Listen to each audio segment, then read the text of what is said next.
Welcome to We Need Answers! Oh, here he is! It's Mark Watson! Watson!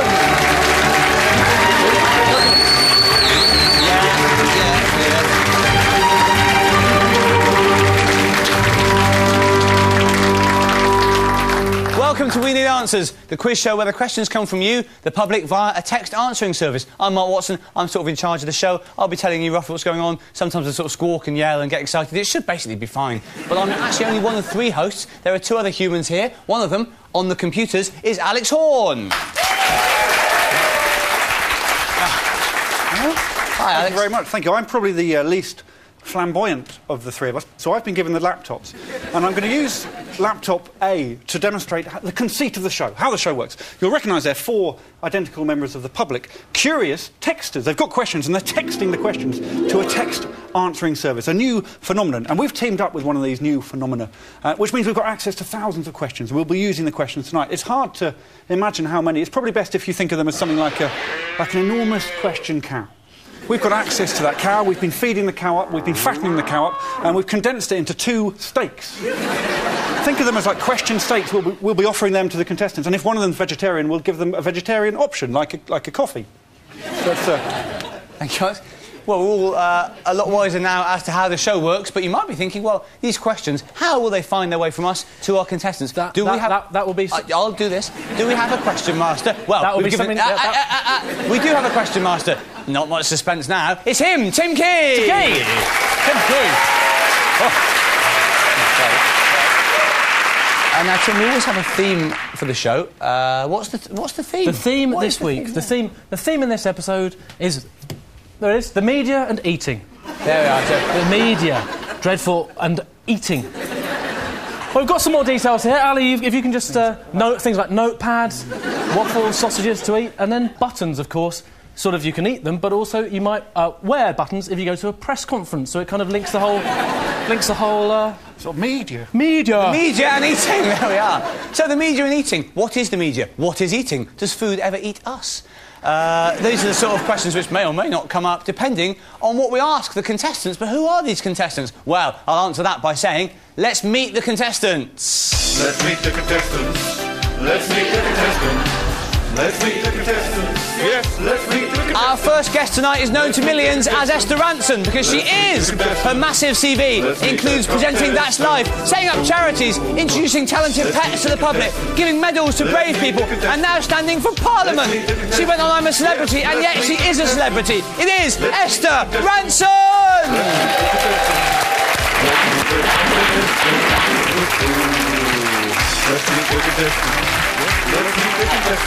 Hi.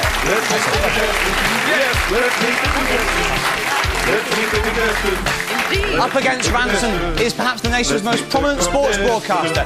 He's covered some of the BBC's flagship events, like the Six Nations and the Olympics, and also some filler like golf and horse racing. From radio, from TV, and from Plymouth, John Inverdale! Yes!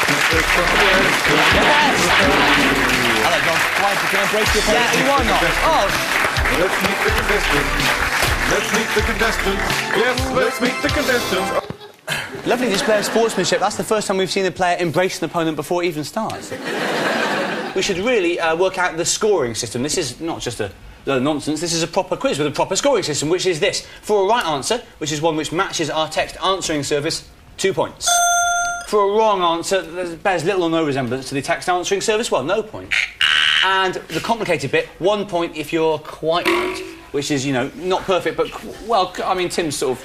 Well, I was going to say Tim's summing it up, but actually Tim's doing something awful, really. There we go. So, we've met the contestants, we've explained the scoring, sort of. The first round is called Burning Issues and Fiddly Questions. Are you ready, Tim?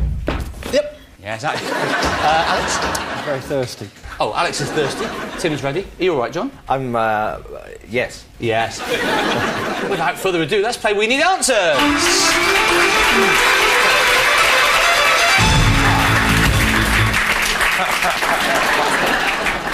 I'm so glad you stopped when you did and didn't sort of keep going in the That audience. has happened a couple of times, yes. I bet it has. I'm glad I stopped when I did. We've added a break. So, Esther. Yes. How are you? I'm well, thank you. It's nice to meet you. It's delightful meeting you. And you're well brought up. He's lovely. No, actually, he wasn't. Oh. Orphaned at 3. Now then, Inverdale. Somebody looked after him. Initially, feral, actually, for 6 years, and then started piecing it back together. Hello, John. Is that Will Ferrell? Yeah, Will Ferrell for 6 years, and then obviously the Hollywood stuff took off for him, and then I sort of... they left you behind, yeah. Finally, I found a game show, and they'll look after me. Yes. Now then. Yes. Hello, John. Hello. Really nice to meet you. Great to meet you. This is so genial. Sports stuff. Do you have any questions on this? No, there won't be any questions. We've got questions, and you're... okay. Well, do you want a question, do you? Yeah, well, let's have a look then, shall we? Right, OK. Yeah. Hit me with your Sports. Question 1. Question 1, John. Yes. Right, let me put my old... Glasses on. Put the specs on. Forgot to put them on one show. Right, John. Yes. What does a Ford Fiesta taste like? I think a Ford Fiesta tastes like a rotten old piece of garlic bread that's been sitting in the bread bin for ages and has kind of lost all its suppleness. It's a very lyrical answer, if nothing else. Lovely. I wasn't expecting suppleness so early, John. It's not right, though. Sorry, no points. A Ford Fiesta has a lovely bouquet of plastic with hints of carbon monoxide. It's easy on the palate, offering a slight taste of carbon steel. Esther. Yeah. Could a dog hold a microphone? Another media question, isn't it? The only talking dog I know who said... Now,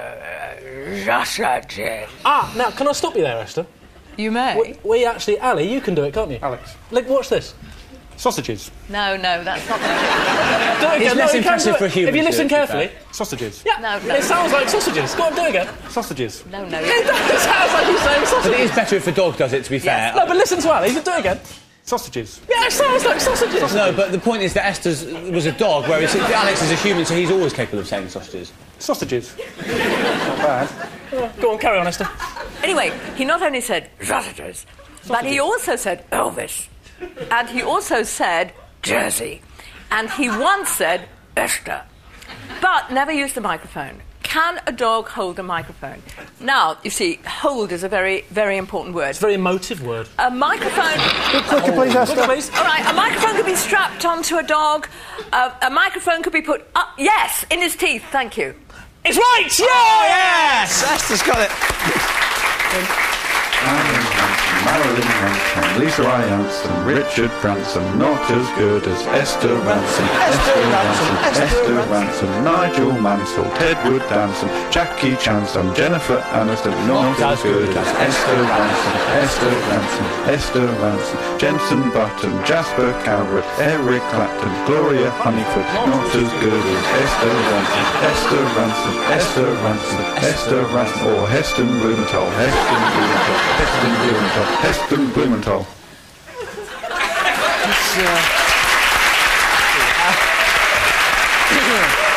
2 points on Esther, well done. John. Yes. This next question is a manly question. Yeah. Hello, hang on.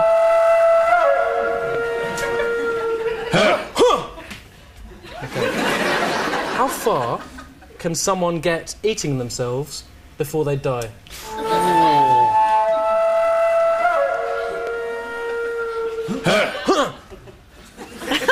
A mixed reception, I think, for the graphic. You'd have to start on your toes. Yeah, you'd have wouldn't to you? start on your toes, Because you come on. couldn't physically start here, because otherwise you'd get... So I think you'd work your way up your leg. Yeah. And I think... You've thought about it before? I have to say, so far, this is exemplary. You could probably halfway up your legs and you'd still be all right. You say all right, it wouldn't be ideal, John. No, but I think you could get beyond your knee and you'd still be alive. But I think as you got further up, I think you might be nearing the end. Yeah. Well, starting at the bottom, you could manage to eat part of your foot Yeah.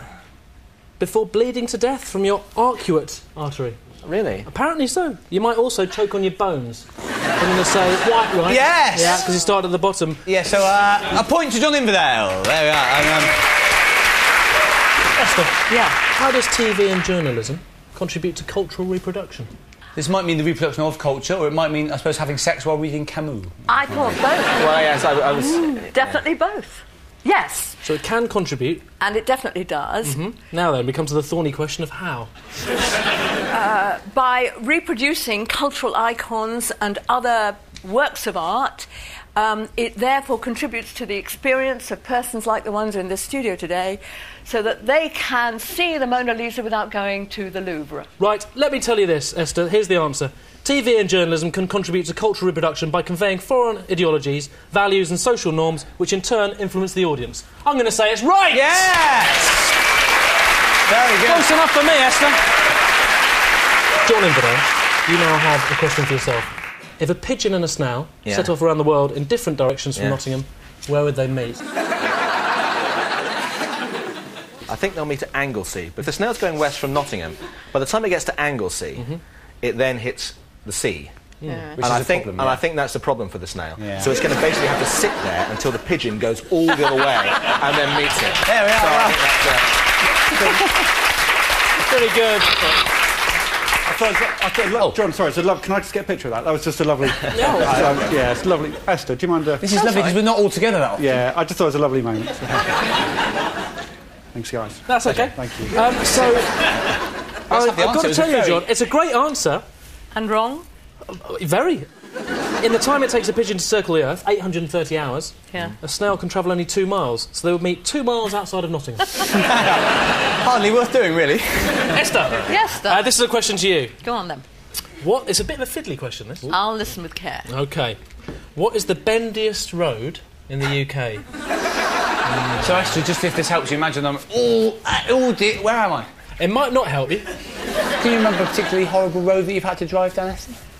It might not necessarily be horrible. It's just bendy. Oh, I think a bendy road is normally not much fun. I went through what was called a chicane. It was a very bendy road. Clearly now, where was it? If you can remember that, that might be the key! It was by the Thames. Right, this is in Dorset! Yes, by Lower Thames in Dorset. Right, you little silly. I've got to tell you, Esther... It's in Dorset. It is in Dorset. What? Can I go for it? Of course, John's going to do it! John!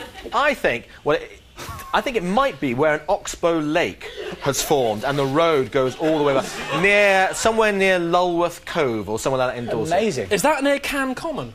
It's literally next door. It's half a mile. The B3047? Yep. So close. This is the B3081. This next question is a sexy question.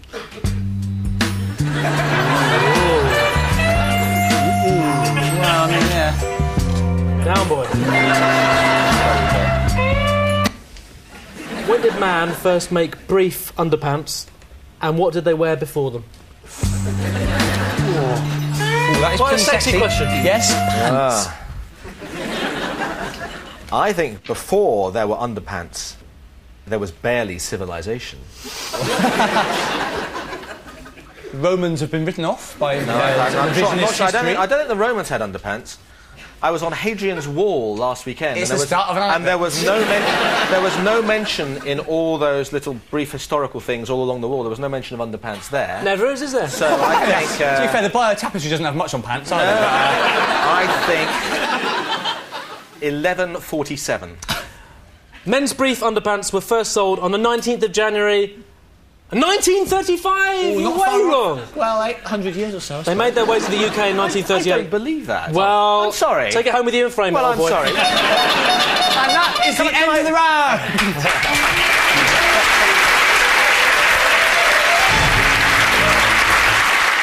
And at the end of that round, we have the scores. John Inverdale 1, Esther Rantzen 4.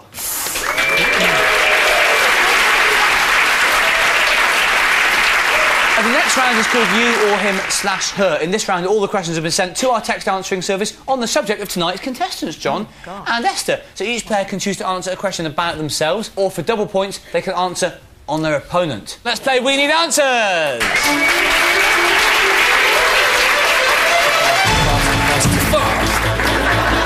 A bit too fast. Does that hurt? No, You sure? a little bit. Yeah. Hello, Esther. Hello, sweetie. How are you? I'm good. Oh, there really is. You can feel it from here. Hello, Johnny. Hello, boy. First instance of the question master being referred to as boy. John, Yeah. why don't you have one about yourself, just to get yourself going? All right. OK, if John Inverdale sees someone dressed in a tracksuit in the street, does he interview them? always without fail. 2 points. Next. John has a keen interest in sport, so often talks to like-minded men on the street. He thinks of it as conversation, not interviewing, but the mic is hard to explain. It's right! Yes! Esther! You or him? I'll stick with me. OK. That's life. What is? At its most prosaic, life is existence. Very rare that an answer starts with "at its most prosaic." For a plant, for an animal. A bit quicker. But right here, right now, it is a consummate collection of wonderful stimuli which in the end cause the brain to exult. Can I say, I think life is a quiz show, and some people win and some people lose. Oh, don't be so down on yourself. I'm afraid, Esther, it's wrong. The answer is the stuff that happens. John, you or Esther Rantzen? Better have another Esther then. OK. You know. I know time's running out. Yeah, OK. Well, this is about Esther. For all of us. Esther, of course, is hoping to become the MP for Luton. Bearing that in mind, this is more about Luton than Esther, really. Who scored Luton Town's winner against Arsenal in the 1988 Littlewoods Cup final? Oh, my Lord.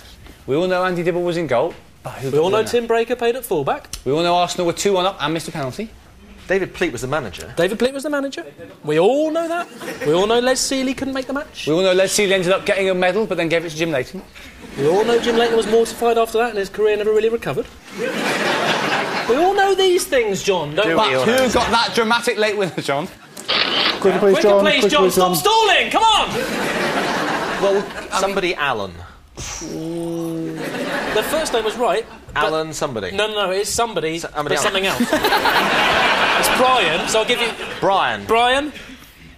Yes. He's on the tip of his tongue. I'm almost Come there. This could finish it for Luton! And it's Brian Smith. Brian Steen!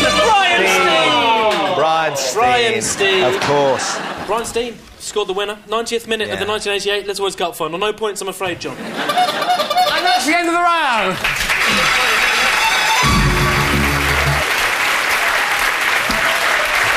And then that round, John Inverdale has 3 points. Esther Rantzen has 4 points.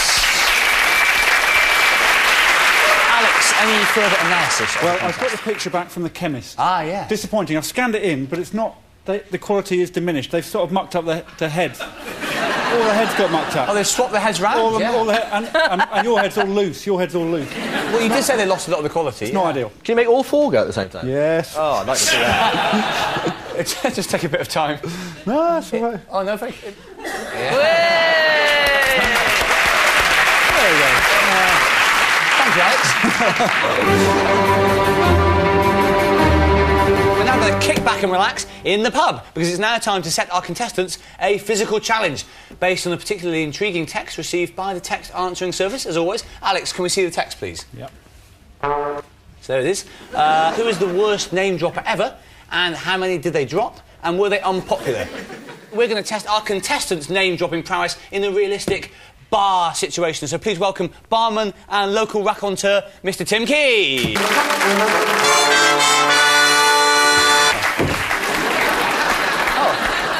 Just changing a barrel. Oh, down in the cellar. Just changing a barrel. OK. Yep.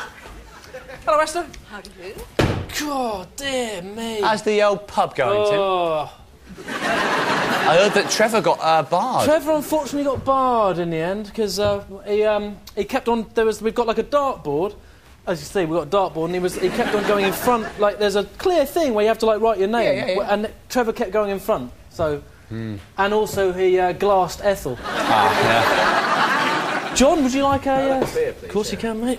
Bit bitter, or is it? Always with the bitter. Oh, there you go. top man. Let's have a beer out for you. Esther, of course you will. Of course she will. Of course she will. There you go, Esther. She might not. So there we are. Right. Mark. Esther, We're nicely going set to race up. down in one? Certainly not. Oh well.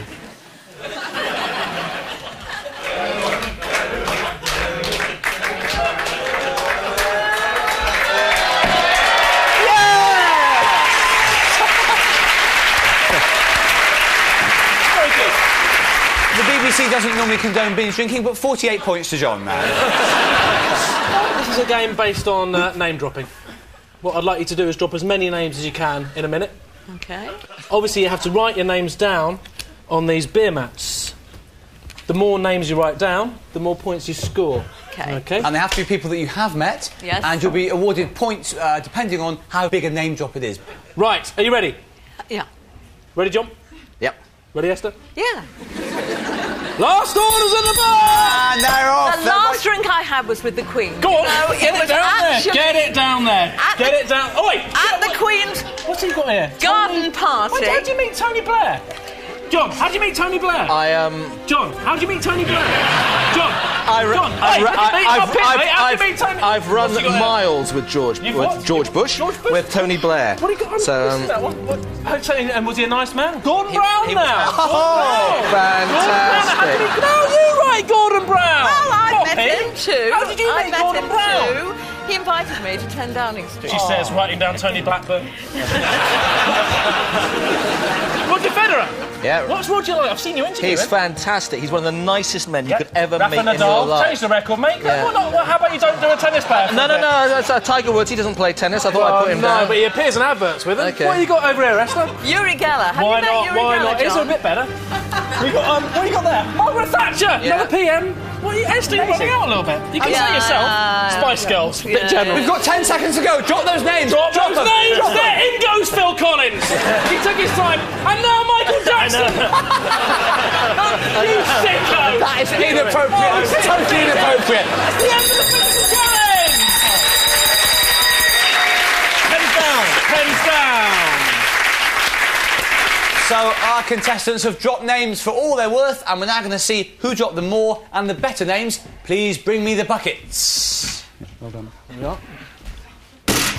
All right. There's the buckets. The way it will work is this. I will read out the names which have been dropped by the contestants, and Alex will assign each of them a category of A-list, B-list or C-list with 3, 2 and 1 point, respectively. And so here are Esther's successfully dropped names. Look at that, Uri Geller. Just a controversial, really. Only a C for Baroness Thatcher. J.K. Rowling there, more impressive. Blair there. Just a B for Gordon Brown. Yes! And at the end there, Camilla and Di, best of both worlds. And finally the Queen, which means that Esther Rantzen has 35 points.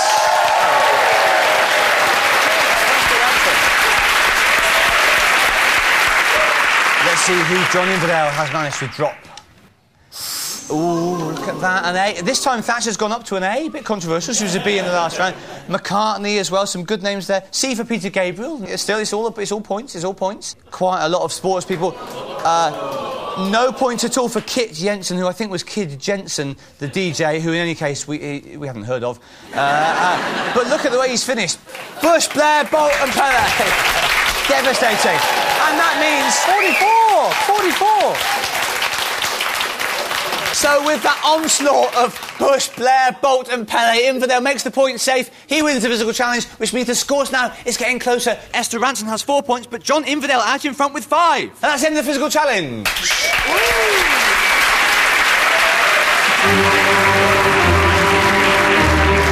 We now move on to our final round, the quick-fire meltdown round. All the questions in this round are for double points. And the quiz is over when Esther and John's heads clash on the screen. So, with the game hanging in the balance for the final time, let's play We Need Answers.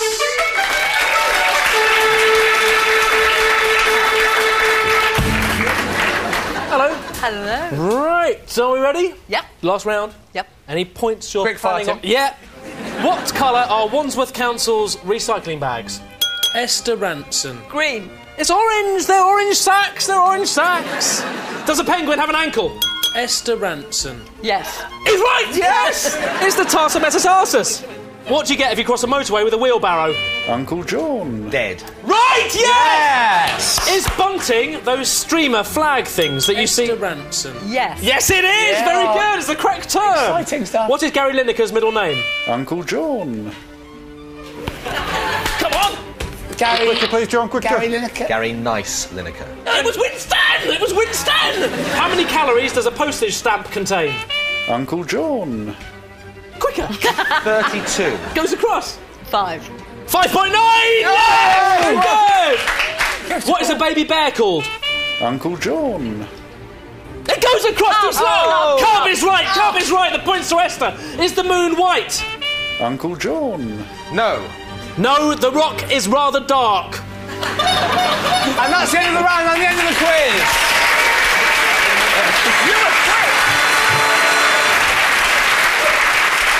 And so we come to the point in the show where we have to reveal the winner and the loser. It was very, very close, I can tell you that.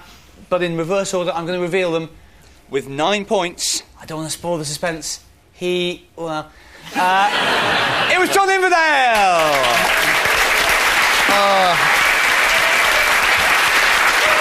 What that means, Inverdale, is that I must ask you, in common with all of our losers, to leave wearing these clogs which Tim will give you and make as much of a sort of a shameful clumping as you can. So, John, if you could don those clogs and then... Oh, look, how nice that is. A nice... Oh, dear. I've got a hole in my sock. John's got a hole in his sock, which is the least of his worries. Darn it for me, Esther. I do darn, yeah. A dignified silence greets the gallant, pathetic Inverdale. I mean that in the nicest possible way. Ladies and gentlemen, your loser, John Inverdale. But for every loser there is a winner with 19 points. Tonight's winner is Esther Rantzen.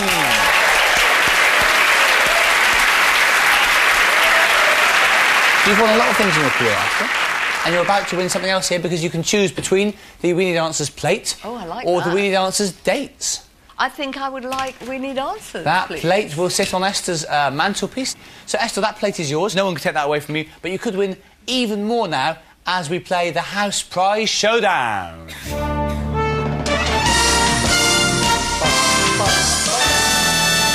So, welcome to the House Prize step, which is currently occupied by none other than Esther Rantzen. How are you doing, Esther? How do you feel? I feel taller than I was. Yes, that's because of the step. Oh, thank you. Do you feel nervous at all? Extremely. Well, you'll feel even more nervous when you find out a little more about tonight's house prize, which, as ever, comes from one of our houses. Alex, can we see whose house the prize comes from? I'll just do the old diddly diddly diddly diddly diddly diddly, upside down and up we go. It's from Tim's house. And it is? It is a standard lamp.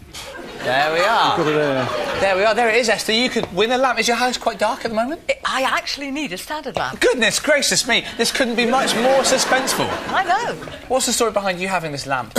No real story. I took it from my flat. Then my flatmate realised it was gone. But it's his ex-girlfriend's and he thinks it's fine. In order to win this lamp, which by your own admission you have to answer this one sudden death question. So, Tim, can we have the house prize question, please? Can we have some atmospheric... music or sound effects or something to raise the tension? Sort of tense. Yeah, tense. Yeah, sort of. Oh, that second one was tense. Right, Esther. Yes. Does a horse Yes. have eyebrows?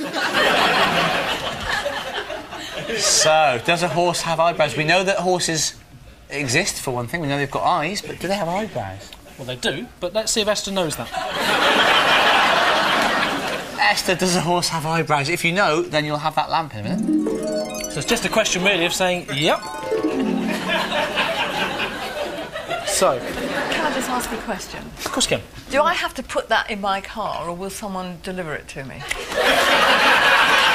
I'll deliver it. You will deliver it? Yes. Yes, a horse does have eyebrows. OK, what? Oh. The answer is... Yes. Yeah, it is. Yeah! A horse's eyebrow lies on the bony prominence around... Which means that Esther Rantzen wins the standard lamp! She also wins the We Need Answers plate! Well done to Esther Rantzen! Commiserations to John Inverdale!